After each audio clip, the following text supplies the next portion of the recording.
जय श्री कृष्णा। स्वागत है आप सभी का आपके अपने YouTube चैनल भक्ति कथा ऑफिशियल में।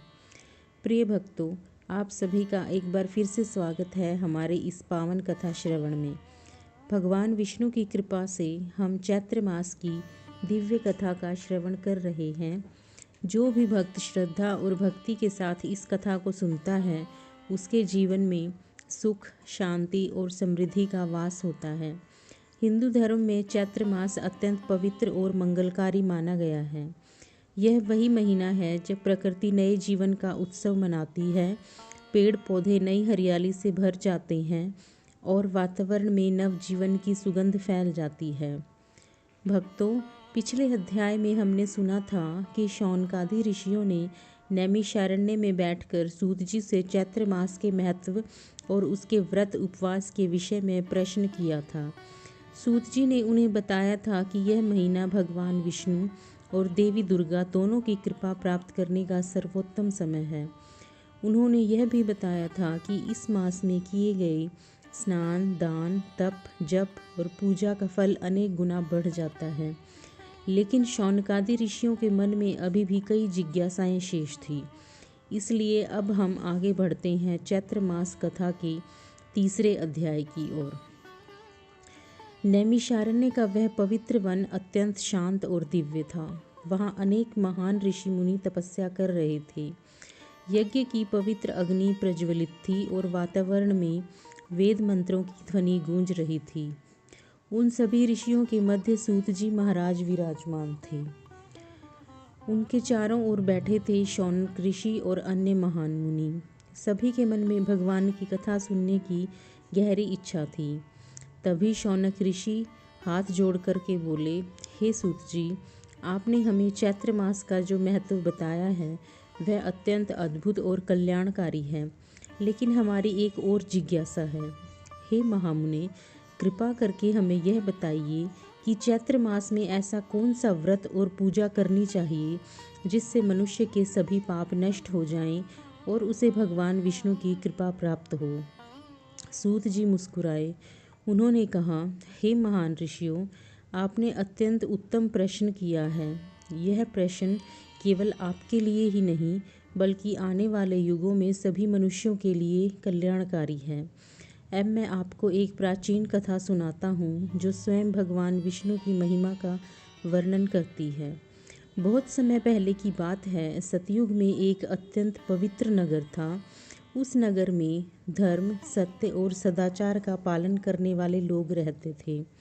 उसी नगर में एक ब्राह्मण रहता था जिसका नाम था देवदत्त। देवदत्त अत्यंत धर्मात्मा और भगवान विष्णु का भक्त था। वह प्रतिदिन प्रातःकाल उठकर स्नान करता और भगवान विष्णु की पूजा करता। लेकिन उसके जीवन में एक बड़ी समस्या थी। वह अत्यंत गरीब था। उसके पास इतना धन भी नहीं था कि वह अपने परिवार का ठीक से पालन कर सके। फिर भी उसने कभी भगवान पर से अपना विश्वास नहीं खोया। वह प्रतिदिन यही प्रार्थना करता, हे प्रभु, आप ही मेरे जीवन का आधार हैं। मुझे आपकी भक्ति के अतिरिक्त और कुछ नहीं चाहिए।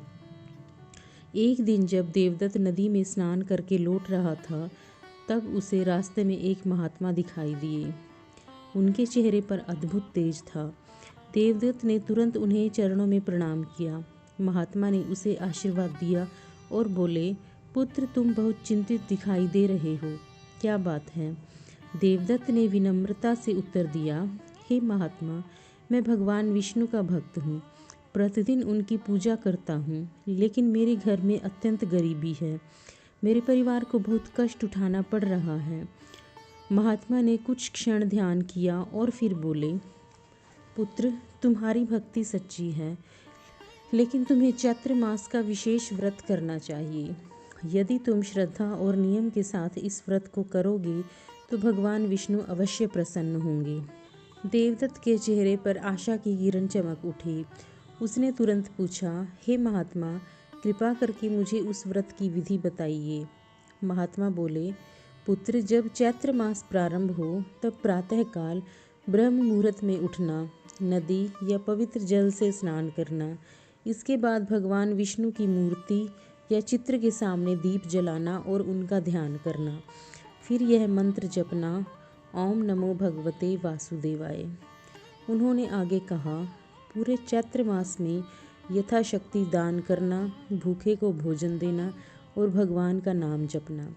यदि तुम ऐसा करोगे तो भगवान विष्णु तुम्हारी सभी परेशानियां दूर कर देंगे। देवदत्त ने अत्यंत श्रद्धा से उस व्रत को स्वीकार कर लिया। जब चैत्र मास आया तो देवदत्त ने पूरे नियम और श्रद्धा के साथ व्रत आरंभ किया। वह प्रतिदिन ब्रह्म मुहूर्त में उठता, स्नान करता और भगवान विष्णु की पूजा करता। उसकी पत्नी भी इस व्रत में उसका साथ देने लगी। दोनों ने मिलकर भगवान का नाम जप किया। हालांकि उनके पास धन नहीं था, फिर भी वे अपनी क्षमता के अनुसार दान करते। कभी भी भूखे साधु को भोजन कराते तो कभी किसी ज़रूरतमंद की सहायता करते। उनकी सच्ची भक्ति देखकर भगवान विष्णु अत्यंत प्रसन्न हुए। एक रात देवदत्त को स्वप्न आया। उसने देखा कि भगवान विष्णु स्वयं उसके सामने खड़े हैं। उनके चारों हाथों में शंख, चक्र, गदा और पद्म सुशोभित थे। उनके साथ देवी लक्ष्मी भी थी। भगवान विष्णु मुस्कुराकर बोले, हे देवदत्त, तुम्हारी भक्ति से मैं अत्यंत प्रसन्न हूँ। तुमने चैत्र मास के व्रत को पूर्ण श्रद्धा के साथ किया है। अब तुम्हारे जीवन के सभी दुख समाप्त हो जाएंगे। यह कहकर भगवान विष्णु ने उसे आशीर्वाद दिया। अगले ही दिन से देवदत्त के जीवन में परिवर्तन होने लगे। उसकी गरीबी धीरे धीरे समाप्त होने लगी। उसे सम्मान और सुख प्राप्त होने लगा। लेकिन सबसे बड़ी बात यह थी कि उसके हृदय में भगवान के प्रति भक्ति और भी बढ़ गई। अब वह और अधिक श्रद्धा से भगवान का नाम जपने लगा।